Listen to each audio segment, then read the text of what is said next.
Hello বন্ধুরা, আর কিচেনে সবাইকে স্বাগত। আজকে আমি গাজরের মিষ্টি চপ রেসিপি বানাবো। কোনোদিন যদি না বানিয়ে থাকেন, একবার এইভাবে বানিয়ে দেখুন। কম উপকরণ দিয়ে খুব তাড়াতাড়ি বানানো যায়। চলুন দেখাই রেসিপিটা। আমি চপের ব্যাটারটা আগে বানিয়ে নিচ্ছি। ময়দা নিয়ে নিলাম 1 বাটি। তারপরেতে সুজি দিচ্ছি 2 চামচ, বেকিং পাউডার দিচ্ছি আধা চামচের একটু কম,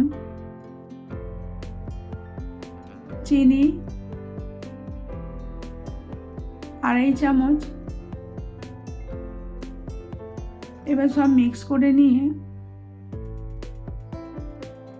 এটাকে দুধ দিয়ে মিডিয়ামে একটা ব্যাটার বানিয়ে নিতে হবে। খুব পাতলা বানালে হবে না।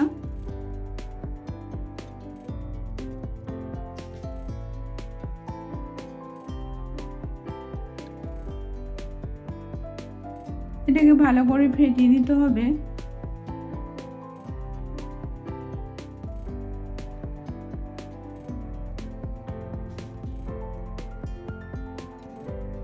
ফেটানো হয়ে গেল।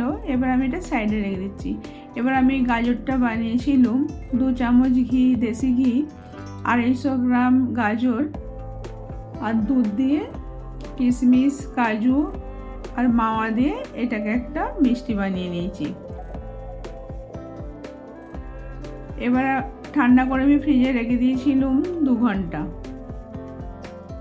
তারপরে একটু করে নিয়ে হাতে এরকম চপ বানিয়ে নেব।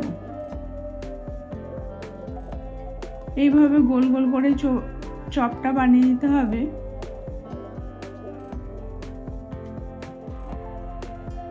অনেক ভাজা মিষ্টি খেয়েছেন, এইভাবে একবার বানিয়ে দেখুন।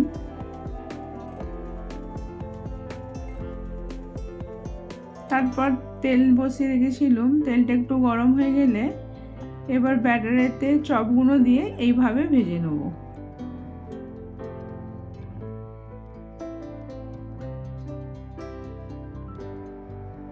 একটু উল্টে পাল্টে ভেজে নিতে হবে।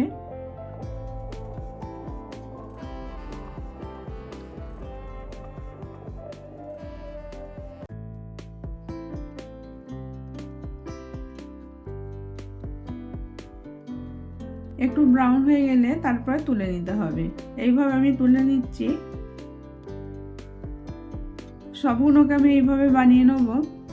এইভাবে বানিয়ে দেখবেন। ভালো লাগলে লাইক, কমেন্ট, শেয়ার করবেন। আবার অন্য কোনো রেসিপি নিয়ে আসবো।